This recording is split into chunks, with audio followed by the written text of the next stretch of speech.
Hey, it's kylecroese, and this is the best of segment, March. As you can tell, we are filming at night because the colours fuck it all over the joint. But as you know from if you listened to the podcast a couple of weeks ago, or I think it's been a month ago now, I said I was bringing back the best of segment. Just a lot of things in life got in the way, but here we are. We're going to talk about the best of March. There's 24 films to talk about. And I'm going to go through them quickly. I'm not going to be here all night because it's currently 4 a.m. So, before we start, just want to shout out the podcast. It's over on Spotify, Apple Podcasts, wherever you listen to podcasts. And their 2020 retrospective is out at the moment. And this week we're going to do WandaVision. So, check it out. I've also got an Oscars reaction from this morning up as well if you want to check that out as well. This week's podcast will be on WandaVision. And I've got a lot to say on that. If you don't know how this works, basically I just go through the films I watched for the month. There's quite a few here. And the rating is from Letterboxd.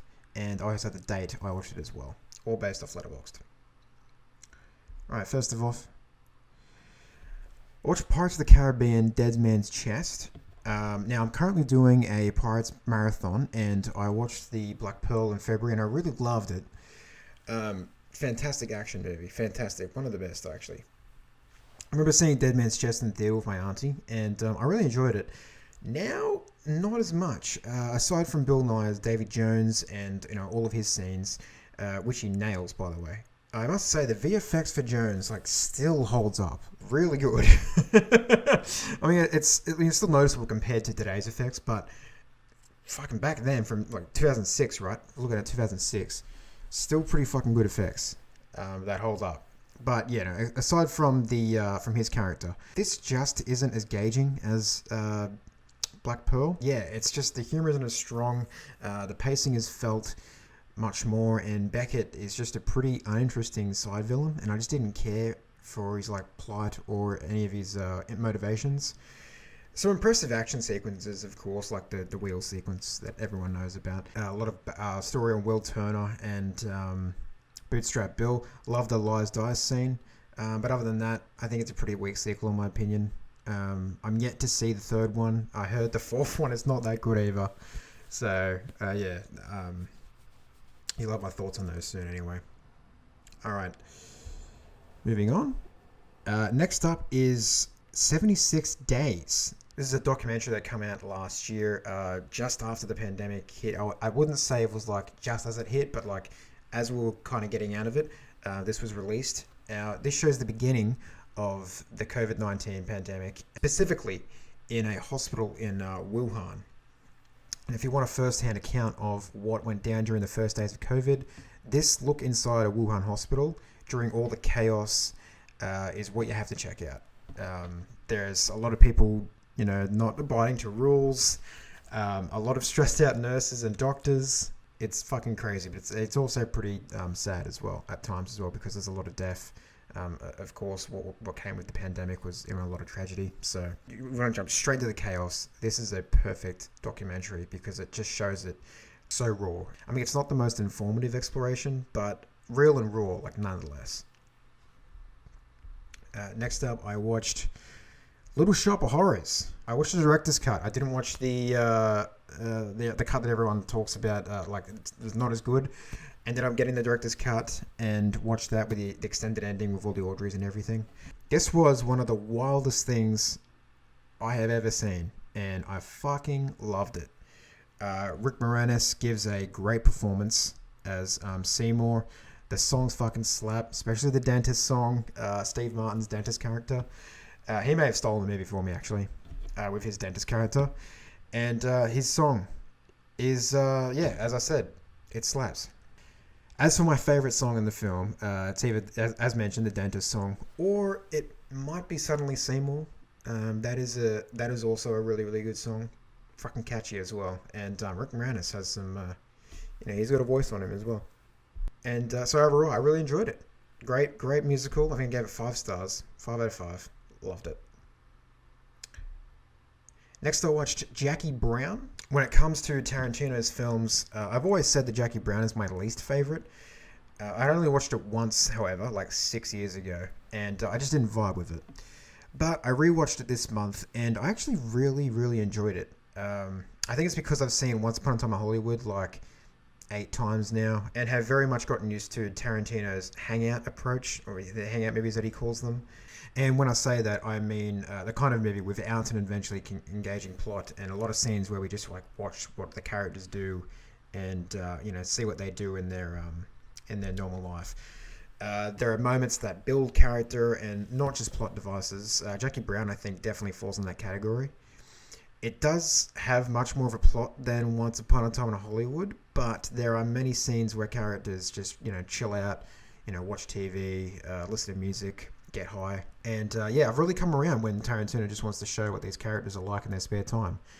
About the movie, though, you get classic Tarantino tropes: tracking shots, zooms, trunk shots, excuse me. Great dialogue, violence, and a killer soundtrack. I love these characters too. Pam Grier is great. The late Robert Foster is great. Samuel L. Jackson kills it. Robert De Niro as Lewis is just a great side character, and I loved how he was just like a bumbling idiot stoner who just like smokes weed all day and just gets caught in the middle of all this shit and follows Odell around. Very much played against type here, and I loved it. Think about the characters he played in like the 90s, and this was 2 years after his excellent and menacing performance in Heat with Al Pacino, and then you see him in this, and I love that Tarantino did that. Anyway, if you haven't given Jackie Brown the chance, or it's been a while, I urge you to give it a go again. It's some solid stuff. Next up, I checked out Spotlight from Tom McCarthy, and this was the film that won the Oscar, I think, for the 2016 Oscars. I think it's come out 2015. Yeah, it won the 2016 Best Picture. And I don't know, for some reason I was in just a documentary mood. Or not a documentary mood, like a true stories, biopics, I guess. However, this just falls into the true story category. When it comes to films that tackle journalism, Spotlight is the one I always think of. I mean, I've seen this a few times now. This is I think the third time I've watched it. When it comes to how you present the topic and make it engaging at the same time, Spotlight, I think, is like what people look at and what I look at it anyway. We have some films that either go like over the top or stylized and only show like the big moments of the case and of the investigation. Tom McCarthy very much wanted to go with a more authentic and grounded approach, and he chooses a subtle style, like a muted color palette, mostly static shots, and shows the mundane parts of journalism. We see our characters like door knocking, searching registries, visiting court and receiving documents, and just tons of interviews of all the victims that were unfortunately involved in this scandal, this cover-up. And he chooses to avoid side plots and just focus on telling the story. And that's something I can really appreciate. And then he just added like a dynamite cast like Michael Keaton, Mark Ruffalo, Rachel McAdams, Stanley Tucci, and many more. And you've just got a very solid feature. I mean, it's a very solid 4. All right. Next up, I checked out The Founder because I think I was in a Michael Keaton mood. Must have been. This is directed by John Lee Hancock, and it's a story of Ray Kroc, a small salesman from Illinois, and how he met Mac and Dick McDonald of McDonald's fame, and saw potential while observing their speedy system. He gets in there, and he can see if he can pull the company from under them and create a $1 billion global franchise as we know it today. Compared to Spotlight, this was kind of boring. Michael Keaton and certain other performances do carry the film. I'm thinking like Nick Offerman as well as Dick McDonald. But the film is more conventional in its storytelling, and Ray Kroc is just a fucking huge dick, dude. He's just an asshole. And by the end, I didn't really care that much. Even when he starts getting involved with Linda Cardellini's character and Patrick Wilson comes in. But other than that, I didn't really like this one. I think I gave it a 3, but anyway, I think it's just an average kind of biopic.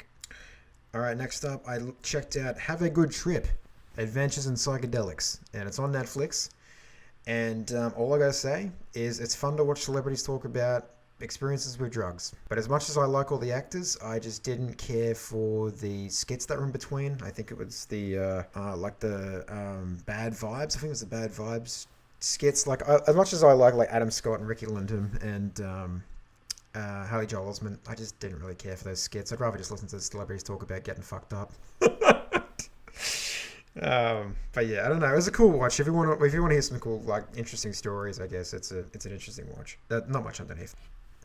Then I checked out Pretender to City, which is on Netflix, and it's a six-part docuseries that sees Martin Scorsese interview Fran Lebowitz about aspects of life, living in New York, and it's just full of great stories from Fran and a lot of interesting anecdotes. She's very matter of the fact. She's very honest. She's brutally honest, and I loved her take on many things. She is hard sometimes, and she's hard on you. And she doesn't like sports, but I liked her. I just liked her brashness, her sardonic sense of humor, and I really want to read her books now. I don't know if where they're available, but I want to check out her books now because I really liked what she had to say.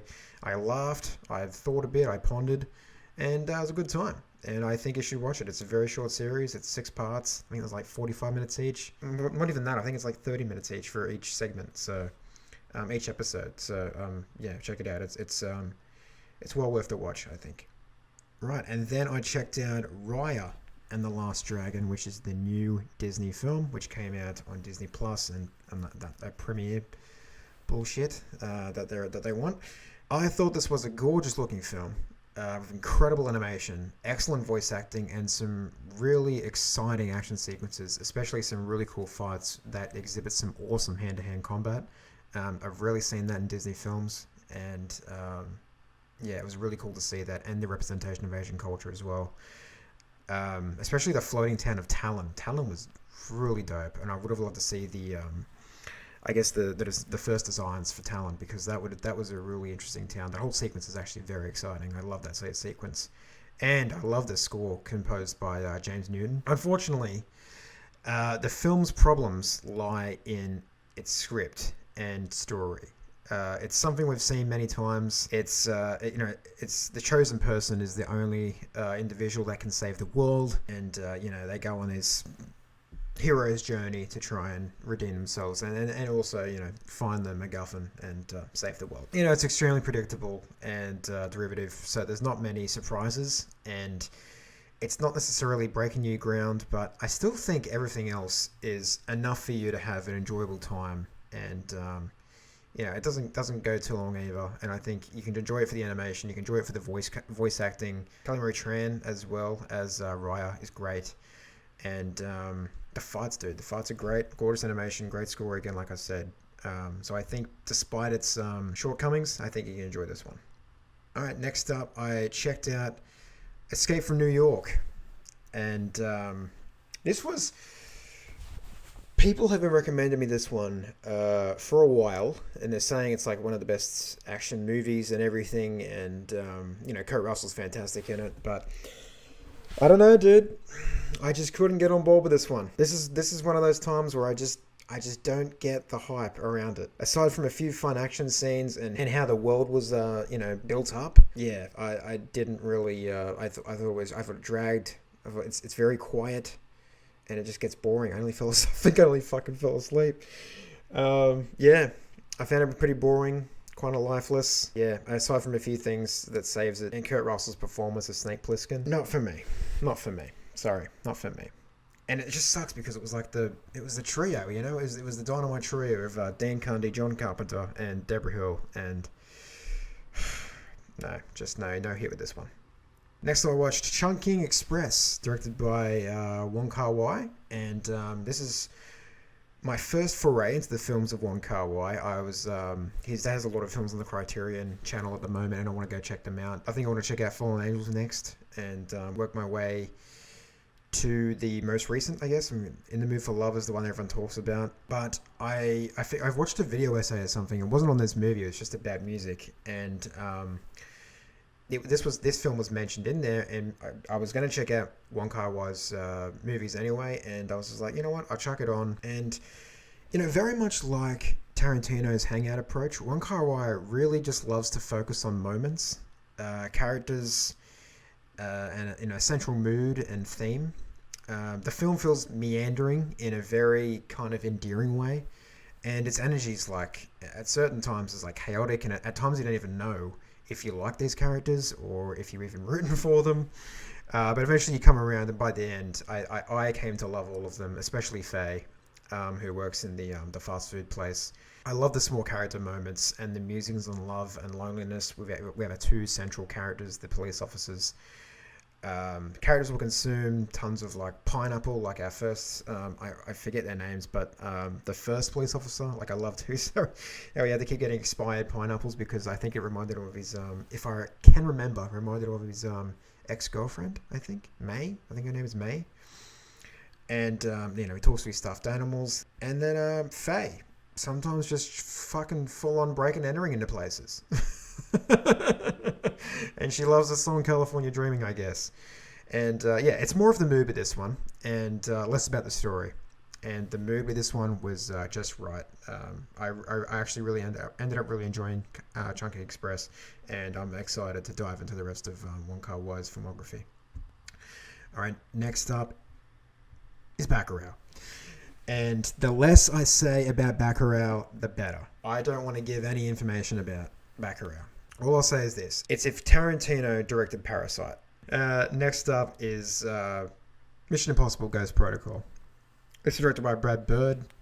This was when the franchise has always changed directors, but Brad Bird, who, as we know, did The Incredibles, he came in and helmed a lot of great action sequences in this film. I don't know why I got around to watching it. I was just in the mood for some good action, and I decided to chuck on Ghost Protocol, which is one of my favorite. Mission Impossible itself is just one of my favorite action franchises, and I was like, you know what? I'll start from Ghost Protocol and see if I can, see if I want to watch the rest of them. I just didn't really feel like watching 3 as much as I like 3 and especially fucking love Philip Seymour Hoffman's villain. I love that speech in the plane when he's just calmly telling Ethan that he's just going to kill everyone. He's just going to kill his entire family, and that's just the credit to Ethan, Philip Seymour Hoffman's performance. So I decided to start from Ghost Protocol because I was just like, other than that, I just think 3 is a bit too much. I was gonna skip to Fallout, but then I was just like, you know what? I'll start from Ghost Protocol and see if I want to work my way out. So, yeah, this movie's great, as Mission Impossible fans do know, and I love the whole concept of all their tech malfunctioning. I think it's a great idea that I don't know if Cruise or Bird brought that in, but I thought it was a great idea and a good way to raise the stakes in certain situations, even though you do know that, like, the IMF, is, going to get out of these situations, but it helps to put a little bit of tension, I guess. And I thought this is an interesting way of doing that. It's got the Burj Khalifa sequence. What more can I say? It's got Tom Cruise out running a fucking sandstorm. It's good shit, but I just think the next 2 are even better. Speaking of, first the Samurai Cop. I thought Rogue Nation was coming. I watched Samurai Cop. My mate and I had started the tradition last year where on St. Patrick's Day we get drunk and just watch 2 bad movies. And last year we watched Suburban Sasquatch and The Last Vampire on Earth, and we even slid in Night Killer. This year we watched Samurai Cop. This has been recommended by so many people about just how bad it is because of and just how fun it is. A lot of YouTubers recommend this one as well in terms of just entertainment value again. And it's a film directed by Amir Shivan from 1991, and it's about a cop who's a samurai, and he has to team up with his partner Frank Washington, who I forget the guy who plays him, but he's just fantastic. He's so fucking funny. They need to shut down a Japanese syndicate that is planning to take over America. It seems exciting. It does, and it is exciting. This film is still bad, but it's just fucking hilarious. Like, it's chocked to the shithouse with like 80s tropes.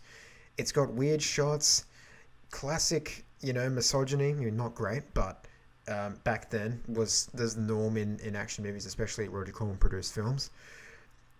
This was not produced by Roger Corman. Just a few too many elongated sex scenes that were super uncomfortable to watch. And they've got no sex in them. It's just the foreplay. It's just like fucking 3 minutes of weird ass foreplay. Some days I'm all for it.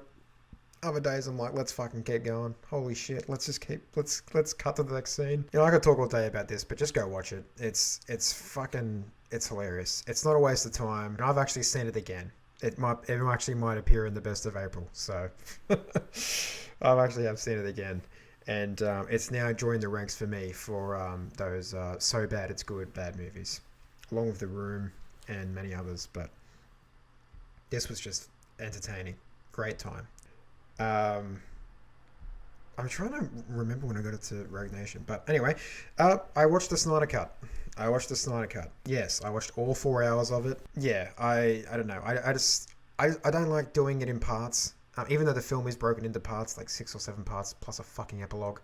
But I ended up just sitting and just watching the whole 4 hours of it. It wasn't much. I've done it. I'm very much used to watching long ass fucking movies, so I was fine just sitting down and watching it.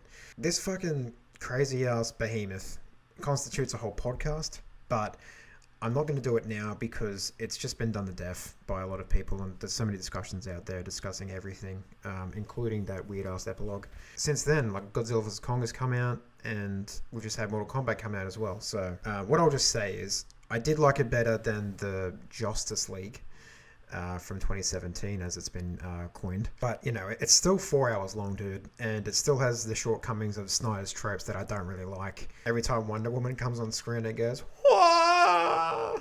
It does this fucking ridiculous fucking music. Oh, man. It's every time she's on screen. I'm not even kidding. And by the time you reach the 3 hour mark, you think, surely not again. And then we get it. And then Wonder Woman does a little fucking jump. And it goes back to doing the fucking thing.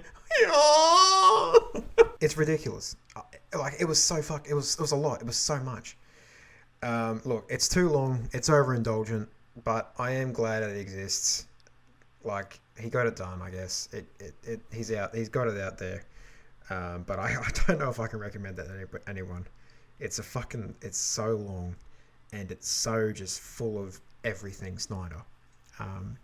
People love it, but I don't. I don't love it, but I still think it's still cool that this exists. Then I watched Rogue Nation, finally.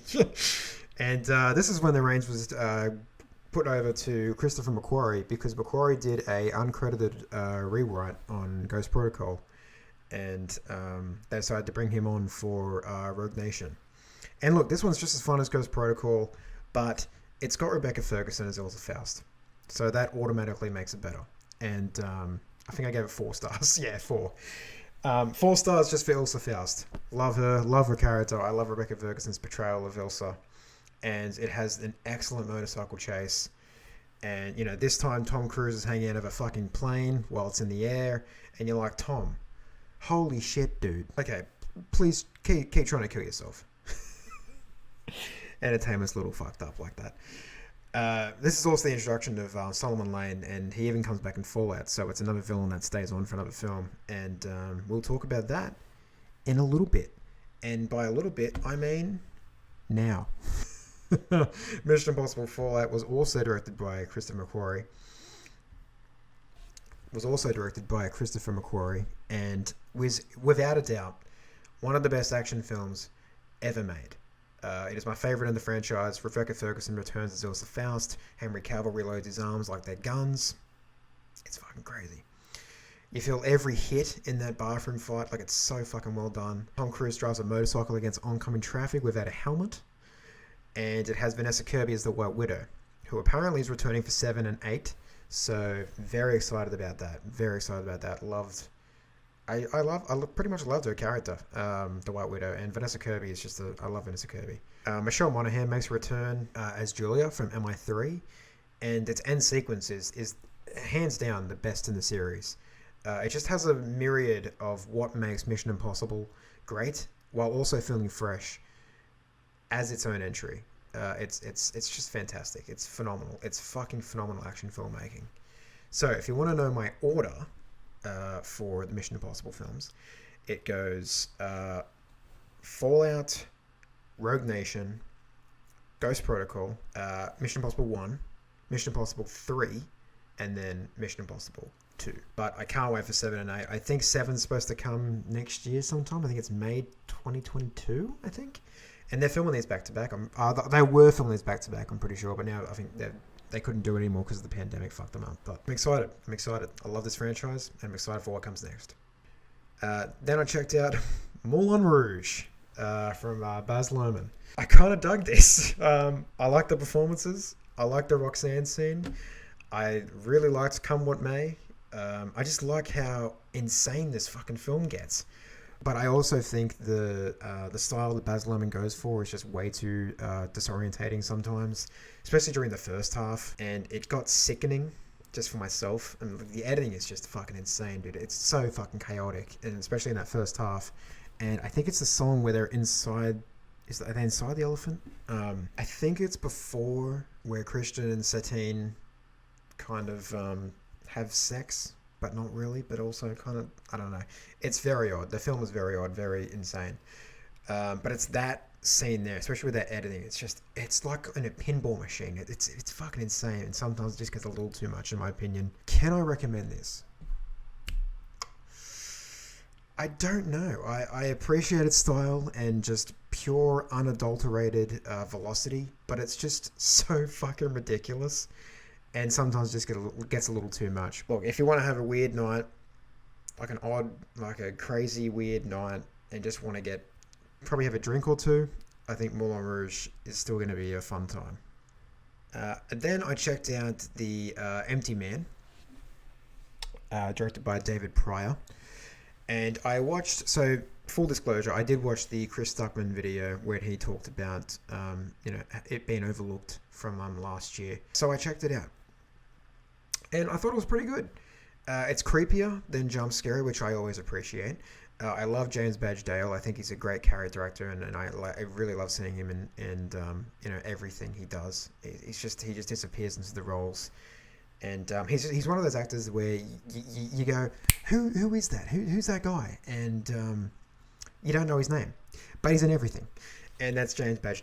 That's James Badge Dale. It has one particular scene.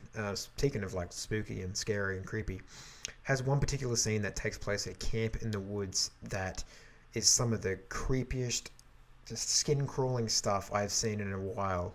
Perhaps since Hereditary, I think. And, it kind of lost me towards the end, but I still would love to see what David Pryor can do next. And then I listened to the podcast that Chris linked into the description of his video, and listened to David Pryor talk about the film and where it came from and what the short film was, and where he started. And it was just very, very interesting and insightful. So I think you should check it out. I do recommend Empty Man, but just know that, like, for me, in the last 20 minutes, it kind of fell apart. But everything before that, including the 20-minute prologue, was really, really good. And then, the creepiness and the whole vibe and the whole mystery around it was interesting. I then checked out Brokeback Mountain, directed by Ang Lee. And, you know what it is. It's Brokeback Mountain. I hope people no longer get thrown off by the jokes people back in the day and people like today still do make, because this film is just fucking heartbreaking. Like Anna Stelmar is like one of the most tragic characters I think put to screen. You're sure you can't understand a fucking word Heath Ledger's saying half the time, and you might need to have subtitles.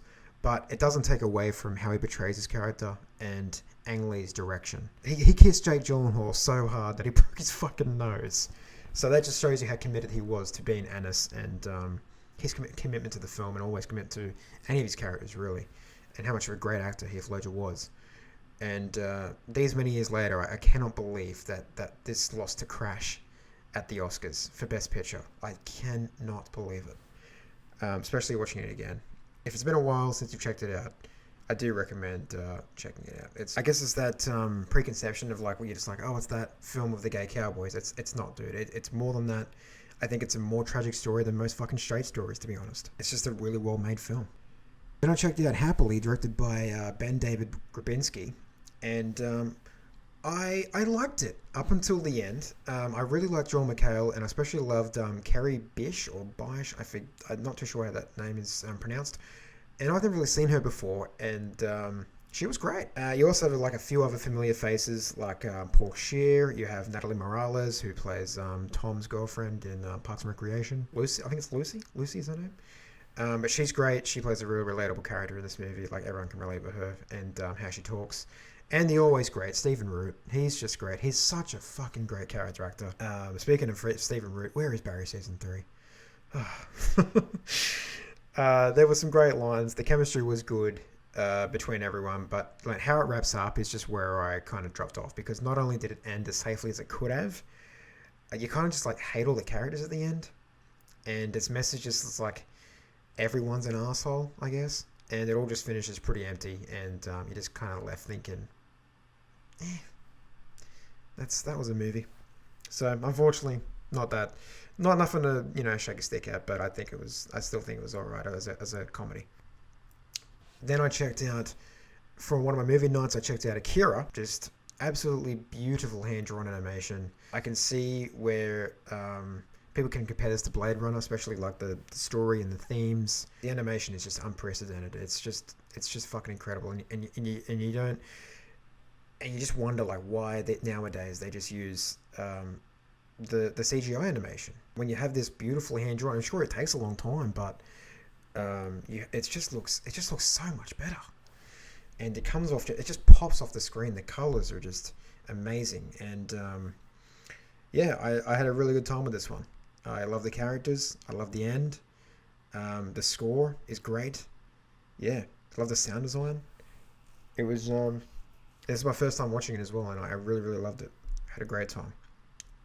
Next up is Batman Year One, and this is based off the comic Batman Year One, and more about Jim Gordon than Batman, and which much to people's chagrin, that some people don't really like it, other people do like it. I really loved it that Jim Gordon was the focus for this one. Batman is still in this one, but Jim Gordon was the focus, and this to me is probably one of the best animated Batman films out there. I've seen most of them, but this one stands out because of its story and animation style. I mean, it almost looks like a Ghibli movie. Talking about like hand-drawn animation, it almost looks like a Ghibli film in the way it's presented. It looks like people's faces, animations, the fights, and how they move. It's all very smooth, and it's just a very distinct animation style, and I really, really liked it. And Jim Gordon is voiced by Bryan Cranston. So I think that's all you need. I think that's all you need. I will say my one gripe with it, I think the reason I only gave it a 4, was my one gripe of it was I just don't buy Ben McKenzie as Batman. I just don't buy Ben McKenzie as Batman. But, his Bruce Wayne's good, but his Batman's it's just not that threatening, I guess. But other than that, had a great time with this one. And finally, to finish off the month, went to the theatre and checked out Nobody, the new John Wickish film with Bob Odenkirk, and this is a fucking fun and brutal movie anchored by the mentioned Bob Odenkirk's excellent performance as a suburban father who just wants to uproot his life, and he's getting a bit stale with his family. He's working a 9-to-5 job, and then something happens. He has to get back into the fray. You know how it goes. And I would really like to see Bob Odenkirk playing characters like this, because especially the shape he got into for this movie, fucking very impressive. Look, the story is very plain and simple, and unfortunately pretty thin, but you get some very solid action sequences. It's brutal as shit, and a lot of dead bad guys. So what more could you ask for? If you know what you're in for when you're watching Nobody, if you know what you're going to get into, you won't be disappointed. I think it's a pretty solid film. And that'll do it. Thank you for watching everything I watched in March. 24 movies down. Here we go. And I will see you in the next one. Please subscribe if you haven't subscribed already. Hit the like button. Helps out a lot. And check out the podcast on Apple Podcasts and Spotify. And I'll see you in the next one. Take care.